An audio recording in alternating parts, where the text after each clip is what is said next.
Hello，大家好，我係 Silas，歡迎嚟到星際種子學院嘅 YouTube Channel。今日咧，我想去同大家討論一下咧，一個靈魂當佢過咗身，當佢經歷咗一個我哋叫做死亡嘅過程之後，究竟會發生啲乜嘢？究竟會經歷啲乜嘢？會體驗啲乜嘢嘅呢一個主題？有好多嘅宗教，好多嘅學説咧，當佢討論一個靈魂過咗身之後，當佢由一個物質嘅維度轉入去一個靈性嘅維度之後，會發生啲乜嘢？會體驗同埋經歷啲乜嘢嘅時候咧，都會用一個好單一嘅説法嚟到去概括咗成個所有嘅靈魂嘅經歷。例如基督教，佢會同你講我哋死咗之後咧，會經歷呢一個死後嘅審判，然之後咧一係就上天堂，一係就落地獄。佛教徒咧就可能會去同你講死咗之後咧，我哋會隨住我哋嘅業力去輪迴。道教嘅朋友咧，佢又會同你講可能死咗之後咧，你會經歷十殿閻王嘅審判，然之後可能咧你就會過呢個奈何橋，飲呢個孟婆湯，跟住之後咧就會再去輪迴轉世啦。咁可能一啲身心靈嘅學説咧，就會同你講過咗身之後咧，我哋會去到一個叫做靈魂出生前計劃會議嘅地方，然之後咧，我哋會喺呢一個地方咧重新再審視一次我哋呢一世嘅業力，我哋呢一世嘅做過嘅嘢，呢一世嘅經歷，呢一世嘅課題，然之後咧睇下有啲咩咧係需要再去調整嘅話咧，我哋就會寫嗰份新嘅靈魂藍圖，跟住再落嚟轉世。但係其實咧，當我哋個靈魂脫離咗個肉身嘅限制，進入咗靈性嘅維度之後咧，事實上可以發生嘅嘢係有好多嘅，而我哋係有好多個唔同嘅可能性喺度等緊我哋。有一啲嘅可能性咧，可能會被我哋覺得咧唔係咁好嘅，我哋會標籤佢可能係負面一啲嘅；亦都有一啲嘅可能性咧，可能係我哋會覺得正面一啲嘅。而喺我哋概括嚟講，每一個嘅靈魂，當我哋離開咗我哋嘅肉身之後咧，其實最理想嘅狀態係我哋會揚升翻去同神聖本源、同一切萬有、同宇宙萬物、同個大道去合一，去同個大道融為一體。因為咧，我哋個靈魂其實係個宇宙意識分裂出嚟嘅一小部分嚟嘅。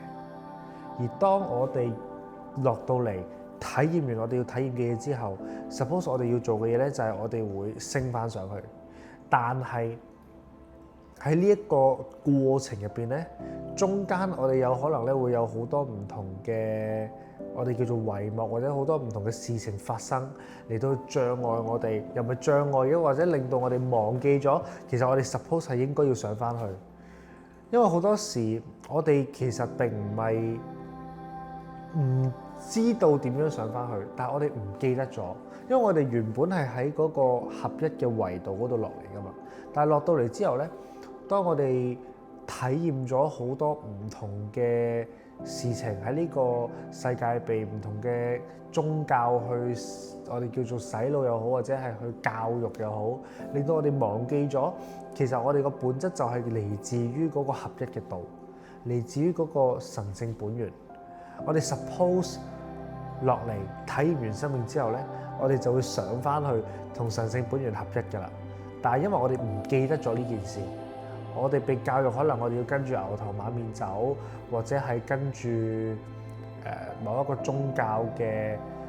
神明或者宗教嘅形象去走，所以我哋忘記咗呢一件事。所以喺嗰個靈性嘅維度中間，其實係可以有好多嘅事情去發生，或者大家可以咁樣去理解嘅。我哋而家身處喺一個物質世界入邊，係咪？呢一個係一個物質世界。然之後咧，我哋個靈魂咧就係嚟自神聖本源一個合一嘅場域，最源頭最高嘅維度，神嘅維度。好啦，而我哋個靈魂喺呢一個維度咁樣落到嚟呢個世界嘅時候咧，其實中間仲有好多層噶嘛，即係中間仲有好多個唔同嘅維度噶嘛。而當我哋落到嚟呢一個物質世界，我哋體驗完我哋要體驗嘅嘢嘅時候咧 ，suppose 其實我哋係應該要上翻去嗰個合一嘅維度，上翻去我哋個靈魂理智嘅嗰個世界，然之後同宇宙意識合一，但係因為中間有其他唔同嘅維度，而喺呢一啲唔同嘅維度入邊咧，可以發生好多唔同嘅嘢嚟到去令到我哋冇辦法上翻去嘅。打一個比喻，有一樣嘢咧叫做輪迴矩陣。所謂嘅輪迴矩陣嘅意思就係話咧，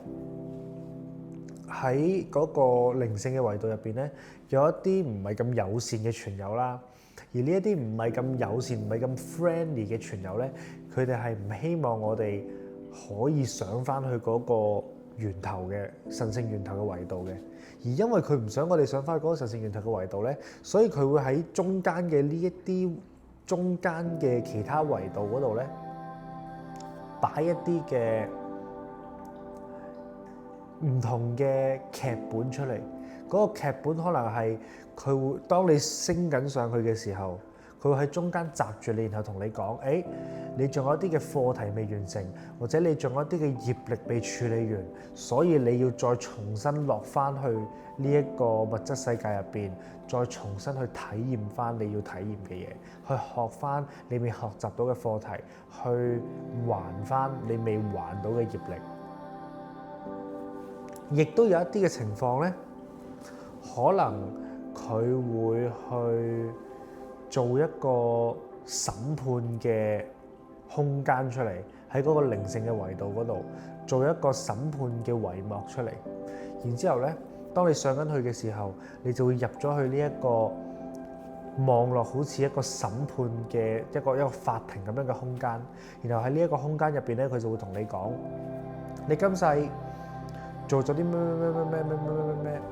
所以咧你要再輪迴落翻去個物質世界嗰度，落翻去人間嗰度，然之後咧再輪迴去經歷翻，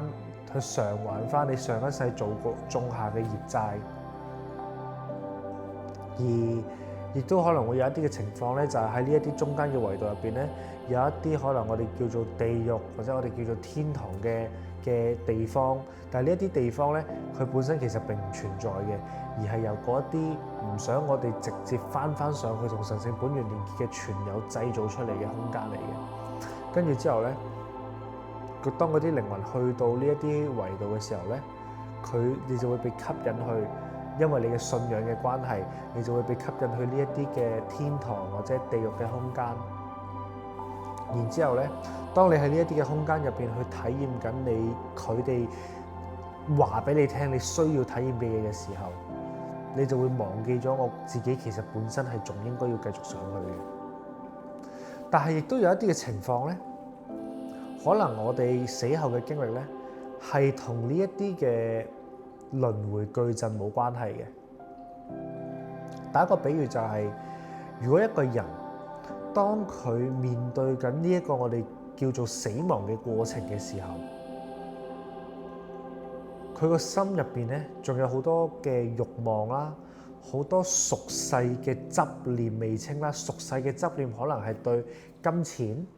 對社會地位，或者係親人，或者係某一種嘅意識形態，某一種嘅仇恨。當佢有呢一啲嘅嘢未去釋放、未去釋懷嘅時候，呢個靈魂咧，當佢離開咗呢個肉身嘅時候，佢就會好自然、好快地會 attach 去另一個肉身嗰度。個原因係因為佢呢一啲嘅執念會令到佢冇辦法升翻上去，佢會留下翻喺呢個物質嘅空間入邊。然之後佢就會俾擁有同佢差唔多業力嘅家庭吸引咗，然之後佢就會入咗去嗰個家庭嘅嗰個母胎入邊。而亦都有一啲嘅情況係點咧？就係可能佢有一啲俗世嘅執念未了卻，但係嗰啲俗世嘅執念咧，未至於令到佢會即刻就附着喺另一個肉身嗰度。或者佢冇一個肉身可以去同到佢呢一種執念共振，冇一個母胎佢嘅DNA 佢嘅嗰個胎嘅業力可以同到佢嘅靈魂共振，咁可能咧佢就會變咗一個我哋所謂叫做遊魂野鬼啦。所以其實喺我哋經歷咗嗰個叫做死亡嘅過程之後，係會有好多唔同嘅可能性，有好多唔同嘅事情係有機會會發生嘅，而唔係只有單一嘅一個路向嘅。你可能會面對其他維度嘅一啲審判，你可能會面對其他嘅傳友，佢哋會過嚟接你去佢哋所屬嘅維度，你都可能會直接入翻去個肉身入邊，但係你都有可能可以直接翻去神聖本源嗰度。以而家嘅地球嘅狀態嚟講咧，其實每一個靈魂咧都有一個佢哋 suppose 可以去嘅空間。嗰個空間咧叫做亞曼提大廳，佢係一個喺地球中心嘅一個靛藍色嘅球形聖殿嚟嘅。而呢一個亞曼提大廳咧，點解佢會係咁重要咧？就係因為當我哋每一個人嘅靈魂離開咗我哋嘅肉身之後咧，suppose 我哋係會被引導去亞曼提大廳嗰度。而亞曼提大廳咧，就係我哋嘅靈魂去計劃自己出生前嘅嗰個靈魂藍圖嘅嗰個地方，嗰個空間。當我哋去到嗰個空間之後咧，會有一啲嘅星界上師，一啲嘅指導靈咧，佢會喺嗰度協助我哋去放低我哋對呢一個世界嘅嗰啲執念。假如你本身對呢個世界係有一啲俗世嘅執念嘅、俗世嘅執着，或者一啲創傷、一啲業力，其實 suppose 我哋係會喺亞曼提大廳嗰度咧，會有一啲嘅星界上師或者有一啲嘅指導靈咧，會幫助我哋去放低呢一啲執念嘅。而事實上呢件事唔一定淨係喺亞曼提大廳入邊發生嘅，因為當我哋嘅靈魂離開咗我哋嘅肉身之後咧，其實我哋嘅指導靈咧，佢係會過嚟去嘗試同我哋連結，去嘗試幫助我哋去了解其實我哋個靈魂 suppose 係要去邊度。但係好多時咧，我哋都會聽唔到，可能係因為我哋個頻率同佢哋唔共振。所以點解有陣時在世嘅時候嗰個修行係咁緊要，或者喺在世嘅時候去同自己做清理療癒係咁緊要？因為如果我哋在世嘅時候將好多嘅負面情緒、好多嘅負面嘅創傷壓抑咗喺我哋內在，到我哋冇咗個肉身嘅時候，我哋嘅呢一啲情感、呢一啲意念係會放大，因為我哋喺靈性嘅維度，一切都係意念嚟嘅。喺物質嘅世界，你尚且有腎上腺素，尚且有荷爾蒙，尚且你有個肉身去幫你撳住啲情緒，你可以做其他嘢去分散你嘅注意力，去令到你忘記咗自己失戀，去令到你忘記咗自己嘅創傷。但係喺靈性嘅維度係冇呢啲嘢㗎，你嘅情緒、你嘅心念係會直接被放大。而當我哋陷入咗呢一啲負面嘅情緒入邊嘅時候，我哋就冇辦法同呢一啲高維度嘅傳友共振。咁我哋同唔到佢溝通嘅時候，我哋就冇辦法去接收到佢哋嘅信息。所以我哋先至會 stuck 住喺呢一個世界，或者係直接進入咗其他嘅維度、其他輪迴矩陣，或者係直接輪迴咗去另一個肉身入邊，另一個同我哋嘅情緒、同我哋嘅意念共振嘅肉身入邊。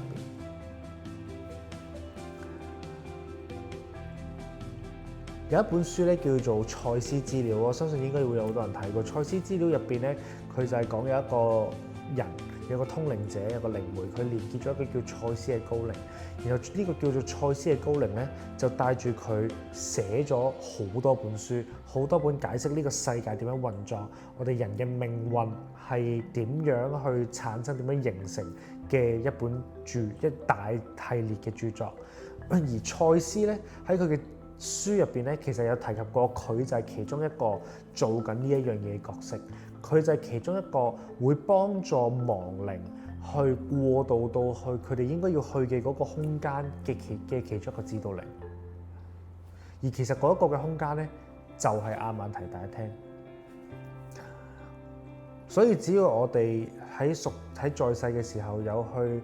修行、去禪定又好，去療癒又好，去提升頻率、去揚升又好。當我哋有做到呢一啲嘅內在嘅工作嘅時候，到我哋過身嘅時候，我哋同我哋嘅指導靈連結，佢就會引導我哋去到我哋應該要去嘅嗰個空間。而當我哋去到我哋應該要去嗰個空間嘅時候，我哋就會喺嗰度去療癒自己，去進一步放低我哋對現世嘅執着，去放低我哋嘅其他層面嘅身體。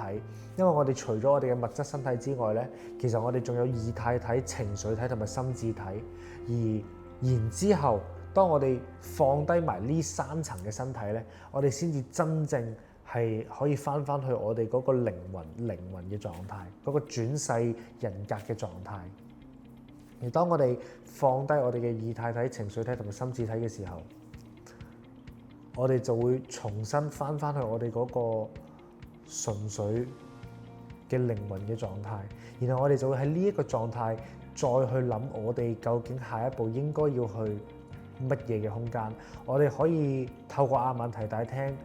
嘅星門離開地球，翻去同神聖本源合一。我哋都可以選擇帶住覺知去重新寫一個新嘅靈魂藍圖，然後再落翻嚟地球。嗱，喺呢一個狀態之下咧，去寫我哋嘅靈魂藍圖，同埋喺頭先我哋提及嘅嗰個輪迴矩陣寫靈魂藍圖係唔同嘅。因為輪迴矩陣寫靈魂藍圖咧，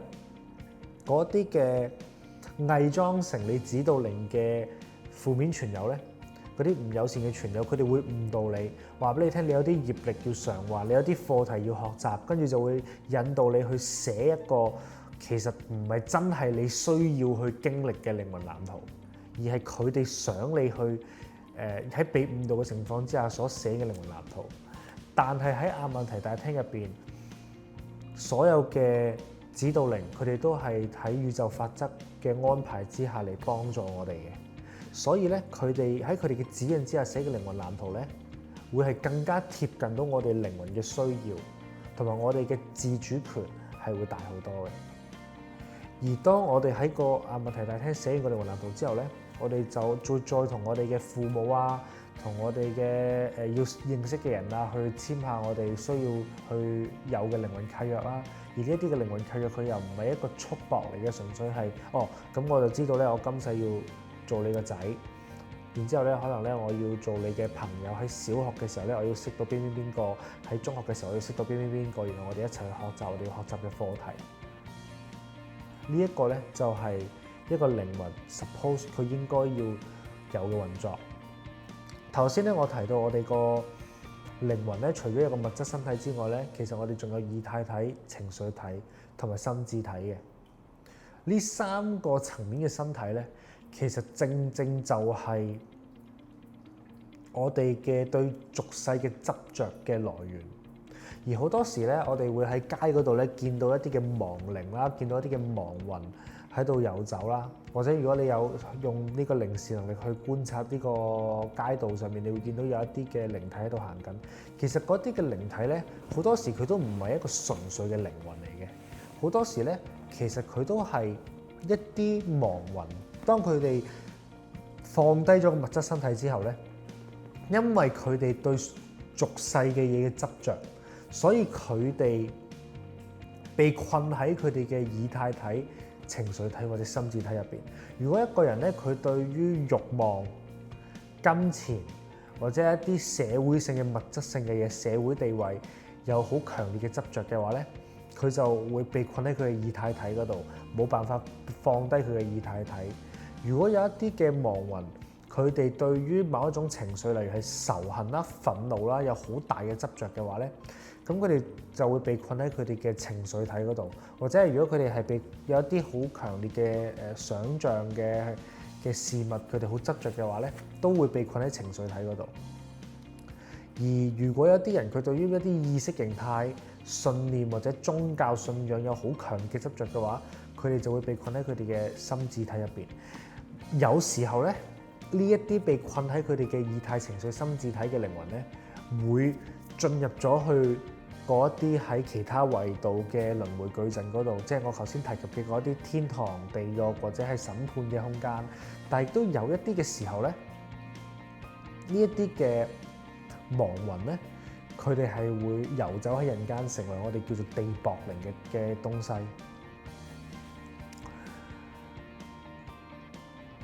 而當我哋個靈魂放低晒呢3個身體之後，我哋翻去我哋最純粹嘅靈嘅狀態，一個 spirit 或者係轉世人格嘅狀態嘅時候咧，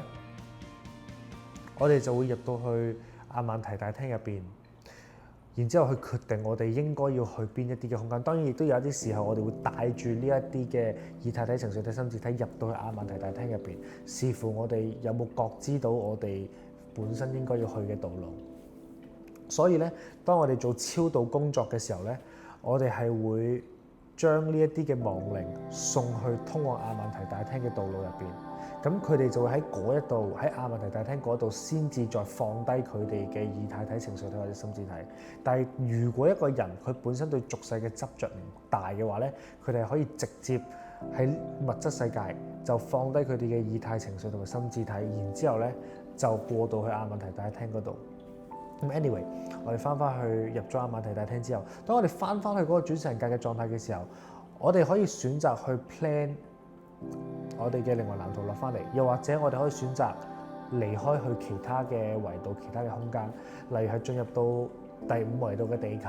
或者係進入到天狼星，去到天琴座，甚至乎係直接翻去神聖本源。